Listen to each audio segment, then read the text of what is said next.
तो गाइस अगर मार्वल की बात की जाए तो मार्वल किसी न किसी तरीके से लोगों को एक्साइटमेंट जरूर दे देता है। तो गाइस जब लोग सीक्रेट इन्वेजन को लेकर काफी ज्यादा शिकायत कर रहे थे तभी मार्वल अपने अगली सीरीज लोकी के ट्रेलर को रिलीज करता है। और भाई सच बताऊं तो ये ट्रेलर देखने के बाद काफी ज्यादा एक्साइटमेंट लग रहा है और ये ट्रेलर पुराने मार्वल की वाइब दे रहा है। तो गाइस इसके ट्रेलर के टाइम में इसके बेसिक प्लॉट को रिवील कर दिया गया है, जिसके अकॉर्डिंग जो हमारा लोकी है वो अलग अलग टाइमलाइन में अलग अलग मल्टीवर्सल ट्रैवल करेगा और वो भी सिल्वी, जज रेंसलेयर और सच्चाई की खोज में, और साथ ही साथ मिस मिनट के भी। तो हेलो गाइज, मैं हूँ विशाल और आज हम ब्रेक डाउन करने वाले हैं लोकी के ट्रेलर 1 को। तो चलिए वीडियो को स्टार्ट करते हैं। तो गाइज ट्रेलर की शुरुआत होती है जहाँ पे दिखाया जाता है कि हमारा जो मोबियस है वो लोकी के साथ ओबी से मिलने आता है। और गाइज यहाँ पे हम ओबी को देखकर ये कह सकते हैं कि ये टीवीए के लिए गैजेट्स को बनाने का काम करता है, जिसको कि एक टेक एक्सपर्ट बोल सकते हैं। तो यहाँ पे शायद मोबियस लोकी के टाइम स्लिपिंग को लेकर कुछ जानकारी हासिल करने के लिए ओबी के पास आया हो। और भाई यहाँ पे लोकी को टाइम स्लिपिंग करते हुए आप देख भी सकते हो, जो कि देखने में काफ़ी ज़्यादा खतरनाक लग रहा है। लेकिन यहाँ पे ओबी बोल रहा है कि टीवीए में टाइम स्लिपिंग करना इम्पॉसिबल है। तो ये टाइम स्लिपिंग लोकी के साथ ऐसा क्यों हो रहा है? क्या ये सीक्रेट टाइमलाइन की गड़बड़ी की वजह से हो रहा है या लोकी टाइम के परे चला गया था उसके इफेक्ट की वजह से ऐसा उसके साथ हो रहा है? अगले शॉट में हमें लोकी को दिखाया जा रहा है जो कि टीवीए के लॉबी में है। इसके अगले शॉट में हमें लोकी टाइम ट्रेवल करते हुए दिख रहा है और यहाँ वो अपने किसी पुराने वेरिएंट्स को आवाज लगा रहा है। और जब उसका पुराना वेरिएंट उसको नोटिस करता है तो लोकी के साथ फिर से वही टाइम स्लिप वाली घटना हो रही है। और गाइज यहाँ पे आप नोटिस करेंगे तो ये वेरिएंट लोकी का पास्ट सेल्फ है, क्योंकि यहाँ लोकी खुद ऐसा बोल रहा है।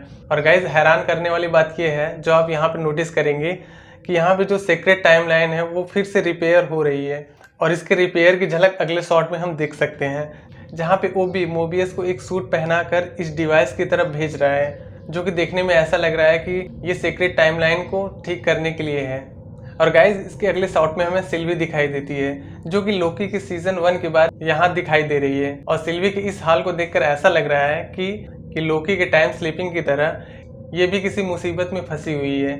और इस शॉट में हमें लोकी को प्रून करने वाले डिवाइस का यूज़ करते हुए दिखाया गया है, जिसका कि यूज़ किसी को वार्ड में भेजने के लिए किया जाता है।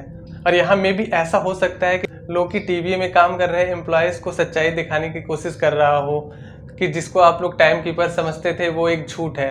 और इन सभी के पीछे का जो मास्टरमाइंड है जो कि ही हू रिमेन्स का एक वेरिएंट है।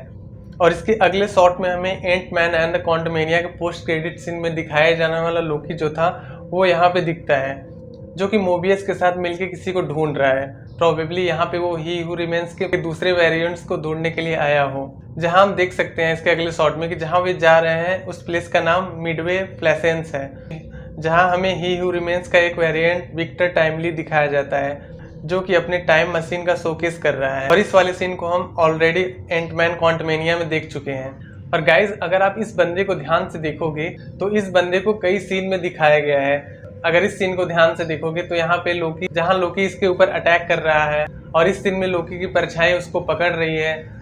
और गाइज हमारा लोकी जिस बंदे के पीछे पड़ा हुआ है उसका नाम ब्रैड वॉल्ड है, जो कि इस सीन में हमें इस पोस्टर को देखकर समझ में आता है। और गाइज अगर कॉमिक्स की बात की जाए तो ब्रैड वॉल्ड एक एक्टर होता है। और गाइज इसके अगले सीन में हमें दिखाया जाता है कि जो ब्रैड वॉल्ड है वो जीनियक मूवी के प्रीमियर में आया हुआ है। और यहाँ पे हमें रेमोना रेंसलेयर का फर्स्ट लुक देखने को मिलता है, जो कि यहाँ पे कैंग की मदद कर रही है। और गाइज जैसा कि हम जानते हैं कि कॉमिक्स में जो रेमोना रेंसलेयर होती है वो कैंग की लव इंटरेस्ट होती है।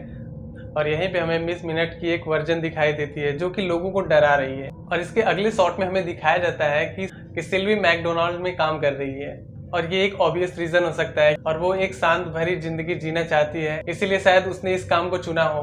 क्योंकि गाइस हम जानते हैं कि इतने बड़े केओस को मचाने के बाद आखिर कौन नहीं शांति भरी लाइफ एंजॉय करना चाहेगा। और जब सिल्वी को पता चलेगा कि जिसको उसने पिछले सीजन में मारा था उस ही हू रिमेन्स का दूसरा वेरिएंट आ गया है, तो वो अगेन उसको मारने का जो मिशन है वो लोकी और मोबियस के साथ ज्वाइन करने वाली होगी। और गाइज यहाँ हमें इस सीन को ऐसा देखकर लग रहा है कि यहाँ सिल्वी अपने डैगर से कैंग को मारने जा रही है।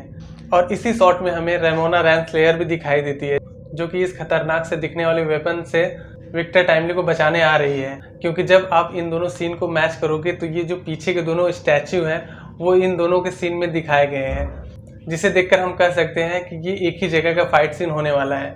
जहाँ पे हमें सिल्वी वर्सेस रेमोना रेंसलेयर देखने को मिलने वाला है।